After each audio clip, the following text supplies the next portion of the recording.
Hello guys, welcome back to my channel coding सीखो। इस programme के अंदर, इस वीडियो के अंदर बात करने वाले हैं इफ़ एल्स नेस्टेड इफ़ की बात करेंगे। यानी कि जो इफ़ कंडीशंस होती है उसके बारे में डिटेल से इसमें चर्चा करेंगे, इस वीडियो के अंदर बात करेंगे। तो वीडियो शुरू करें उससे पहले वीडियो को लाइक शेयर और चैनल को सब्सक्राइब करने में कोई पैसा नहीं लगता है। सब्सक्राइब कर लीजिए और वीडियो को लाइक कर दीजिए, शेयर कर दीजिए, राइट। और यदि आपको कोई भी डाउट है, क्वेश्चन है, तो आप मुझसे कमेंट करके पूछ भी सकते हैं बेझिझक, राइट। मैं उसका आंसर देने का पूरा प्रयास करूँगा। या आपको कोई प्रोग्राम बनाना है और उसमें दिक्कत आ रही है, बना नहीं पा रहे हो, तो वो भी आप कमेंट करके पूछ सकते हैं। मैं उसमें सॉल्यूशन देने के पूरे प्रयास करूँगा।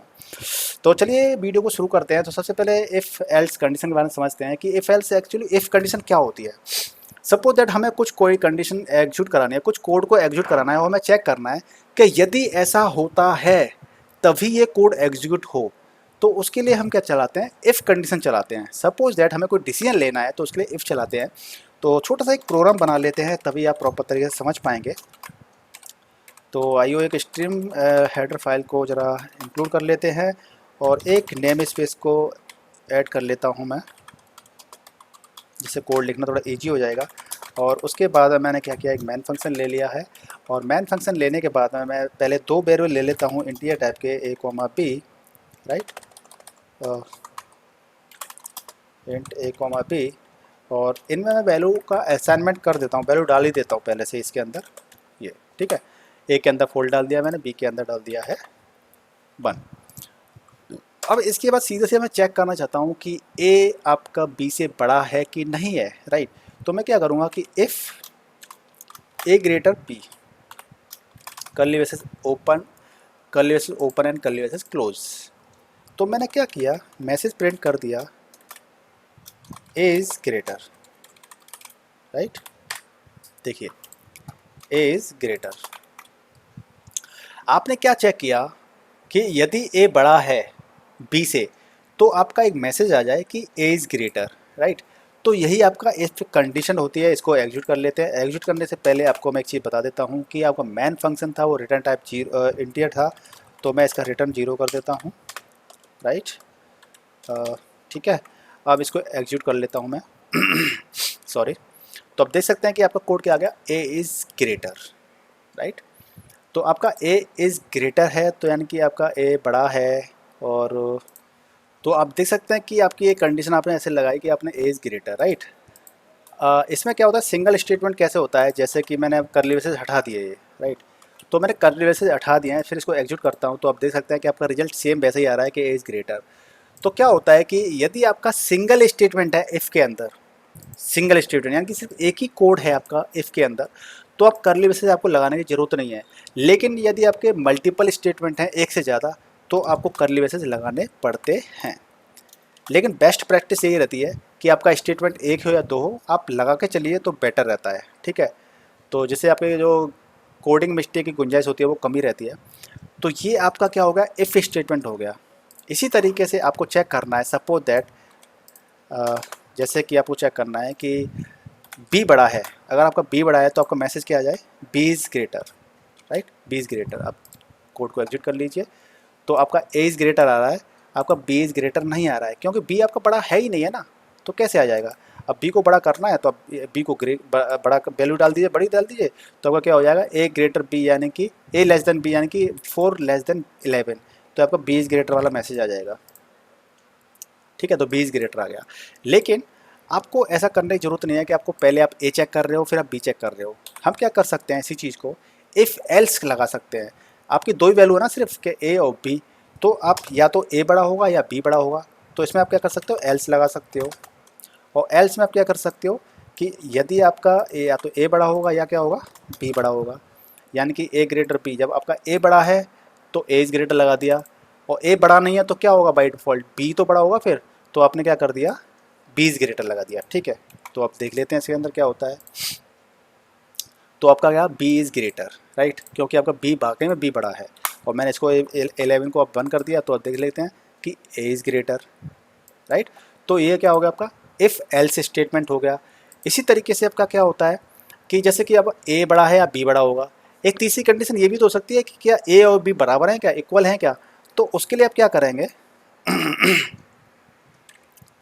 एल सिफ चलता है उसके लिए, राइट। तीन कंडीशन आ गई ना, तो अब आपका एल सिफ चलेगा कि if a less than b यदि आपका बी बड़ा है तो आपका बी इज ग्रेटर आ गया।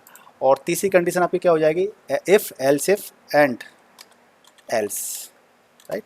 आपकी ये कंडीशन तीसरी वाली आ जाएगी। तीसरी कंडीशन क्या आ जाएगी आपकी, इसको आप कॉपी कर लीजिए। देखो तीसरी कंडीशन आपकी क्या होगी, या तो ए बड़ा है तो एज ग्रेटर आ गया, बी बड़ा है तो बी इज ग्रेटर आ गया। तीसरी कंडीशन ये हो सकती है क्या दोनों इक्वल हैं, यानी कि बोथ आर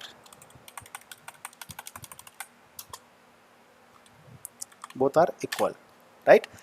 आप ऐसे भी कर सकते हो, या फिर आपको डाउट है तो पूरी पूरी कंडीशन लगा सकते हो कि else if a equals to b. ठीक है, अब इसको देख लेते हैं, कोड को एग्जीक्यूट कर लेते हैं। तो देखिए ए इज ग्रेटर आ रहा है, क्यों, क्योंकि आपकी वैल्यू ए की बड़ी है। अब आप यहाँ पे क्या कर दीजिए, आप यहाँ की बी को बड़ा कर दीजिए, तो बी की वैल्यू आपकी क्या हो गई, बी इज ग्रेटर आ गई। ठीक है, आपकी ये वाली कंडीशन एग्जीक्यूट हो गई। अब आप क्या कर दीजिए, दोनों को इक्वल कर दीजिए। ठीक है, तो इससे भी चेक कर लेते हैं। तो आपका मैसेज क्या आ जाएगा कि बोथ आर इक्वल। तो इस तरीके से आपका क्या होगा, पहले मैंने आपको बताया इफ़ स्टेटमेंट बताया मैंने, फिर आपकी जब कंडीशन दो हो जाती हैं तो अब मैंने आपको इफ़ एल्स बताया मैंने, फिर आपकी एक और कंडीशन बढ़ जाती है तो फिर मैंने आपको बताया कि इफ़ एल्स एंड एल्स। ठीक है, तो इस तरीके से आपकी ये कंडीशंस हो गई। अब इसी तरीके से आपका क्या चलता है, नेस्टेड इफ़ चलता है। नेस्टेड इफ़ क्या चलता है कि इफ़ के अंदर एक और इफ़ चलता है। ठीक है, तो सपोज दैट जैसे कि मैं इसी एग्जांपल में थोड़ा समझ लेता हूँ कि मैंने क्या किया कि ये कंडीशन कर दी। जैसे कई सारी कंडीशंस होती हैं, या जैसे कि आप बना सकते हो, कई सारी कंडीशंस होती हैं। तो जैसे कि आपका ए बड़ा है, इसके अंदर आपने चेक किया, मान लीजिए सी ले लेते हैं एक और। ठीक है, एक सी ले लिया आपने, 9 दे दिया सी के अंदर आपने। ठीक है, सी के अंदर 9 दे दिया। हमने क्या कंडीशन बनानी है कि यदि ए ग्रेटर बी है तो सी की वैल्यू क्या हो जाए, कुछ चेंज हो जाए। तो सी के अंदर हमने क्या हो जाए, 99 हो जाए। तो देखिए इस तरह से हमने कर दिया, ये कर दिया। फिर आप क्या कर सकते हो, जैसे कि जैसे कि 99 मत करो, इसके अंदर चेक कर लो आप कि इफ़ ए ग्रेटर सी, यानी कि सी से अगर ए सी से भी बड़ा है तो सी की वैल्यू क्या कर दे, वो 99 कर दे। मान लो एक कंडीशन है ऐसी, हमारी कुछ भी कंडीशन हो सकती हैं, इफ एल्स कंडीशन बहुत सारी होती हैं। तो मेरी कंडीशन क्या हो गई कि एक इफ़ कंडीशन है कि यदि ए आपका बड़ा है बी से तो आपका मैसेज आ जाए पहले कि ए इज़ ग्रेटर, और दूसरा इसके अंदर क्या आ जाए, फिर चेक करें फिर से कि बाकी में ए सी से भी बड़ा है, और अगर सी से भी बड़ा अगर ए है तो सी की वैल्यू क्या हो जाए, 99 हो जाए। तो ठीक है, इस तरीके से कंडीशन बन गई। तो यानी कि एक इफ़ के अंदर दूसरी इफ़ डाल देना, यही आपका नेस्टेड इफ़ होता है। इसी तरीके से आपका क्या होता है, नेस्टेड एल्स इफ़ होता है। यानी कि एक इफ़ के अंदर नेस्टेड इफ़ एल्स, यानी कि एक इफ़ के अंदर इफ़ आ गया, फिर यहाँ पे एक और कंडीशन डाल दिया आपने एल्स इफ़, तो ऐसे ही आपकी नेस्टेड एल्स इफ़ हो गया। तो इसी तरीके से आपका ये सारा चलता रहता है।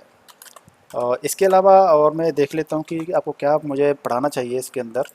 तो गाइस ज़्यादा कुछ इसके अंदर है नहीं है इफ़ एल्स के अंदर, if else statement, nested if, ठीक है, नेस्टेड इफ़ एल्स। बाकी जो कॉन्सेप्ट आपका जो है, आपको जो समझना है वो यही है कि जो मैंने आपको फर्स्ट एग्जांपल बताया था जिसके अंदर सारी चीज़ें आ गई थी, आपके लिए वही समझना बहुत ज़्यादा इम्पोर्टेंट है। जैसे कि ये वाला एग्जांपल, एक इफ़, उसका एल्स इफ़, फिर इसका एल्स। ठीक है, तो इस तरीके से कंडीशन बन जाती हैं, और यही आपका मेन कॉन्सेप्ट है। और इसी इफ़ के अंदर आपके कई सारे एक्सप्रेशन आ सकते हैं, लॉजिकल ऑपरेटर्स आ सकते हैं, असाइनमेंट ऑपरेटर आ सकते हैं, अर्थमेटिकल ऑपरेटर्स आ सकते हैं, और उसी के बेस पर वो कंडीशन को मैच करता है और अंदर आता है। यानी कि आपका जो एक्सप्रेशन होता है वो अगर ट्रू होता है तभी इस कंडीशन के अंदर वो घुसता है।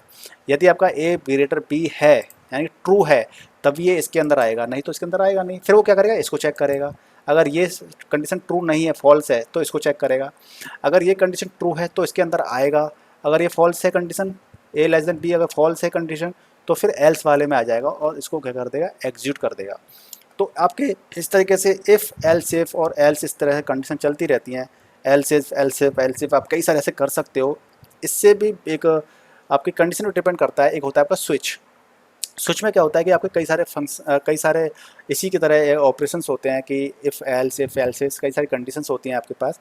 तो आप स्विच का भी इस्तेमाल कर सकते हो, यूज़ कर सकते हो, लेकिन देखना पड़ता है कि दोनों कंडीशन में रिक्वायरमेंट किस चीज़ की है, कि हमारा काम इफ़ एल्स से अच्छे तरीके से हो जाएगा या फिर स्विच से हो जाएगा। ठीक है, तो स्विच का मैंने एक अलग से वीडियो बना रखा है, आप उसको देख सकते हो, उससे स्विच को सीख सकते हो। और फिर आप देख सकते हो लॉजिकल लगा सकते हो अपना लॉजिक्स कि हमें इफ़ कहाँ पे लगाना है और स्विच कहाँ पे लगाना है, ठीक है।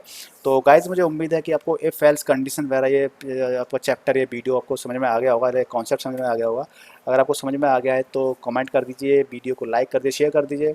और समझ में आपको नहीं आया है तो मुझे कमेंट करके फिर भी बताइए, मैं आपके लिए कुछ दूसरे तरीके से आपको इफ़ एल्स बताने की कोशिश करूँगा। तो गाइज़ मिलते हैं नेक्स्ट वीडियो में, तब तक के लिए good bye and take care.